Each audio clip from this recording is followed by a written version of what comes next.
భారతదేశ ప్రధానమంత్రి శ్రీ నరేంద్ర మోదీ గారి జన్మదినాన్ని పురస్కరించుకొని నంద్యాల జిల్లా బీజేపీ అధ్యక్షులు అభిరుచి మధు ఆధ్వర్యంలో సేవా పహాడ్ కార్యక్రమంలో భాగంగా వివిధ సేవా కార్యక్రమాలు నిర్వహించారు. ముందుగా నంద్యాల నూనెపల్లెలోని బీజేపీ కార్యాలయం వద్ద మోడీ గారి చిత్రపటానికి పాలాభిషేకం చేసి ఆయనకు ఘనంగా అభినందనలు తెలియజేశారు.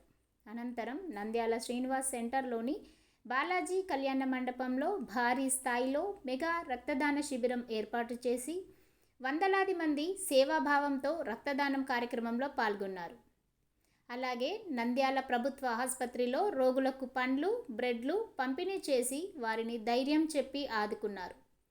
ప్రజలకు మేలు చేకూర్చే ఉద్దేశంతో పలు ప్రాంతాల్లో స్వచ్ఛ భారత్ కార్యక్రమాలు కూడా నిర్వహించారు. ఈ సందర్భంగా బీజేపీ నాయకులు మాట్లాడుతూ ప్రధాని మోదీ నాయకత్వంలో దేశం అభివృద్ధి పదంలో దూసుకెళ్తోందని, ప్రజల సంక్షేమం కోసం ఆయన ఆరాటం ప్రతి ఒక్కరికి ప్రేరణగా నిలుస్తోందని పేర్కొన్నారు. ఈ కార్యక్రమాల్లో నంద్యాల జిల్లా బీజేపీ నాయకులు, కార్యకర్తలు, స్థానిక ప్రజలు భారీ సంఖ్యలో పాల్గొని మోదీ జన్మదినాన్ని సేవా దినోత్సవంగా మార్చారు.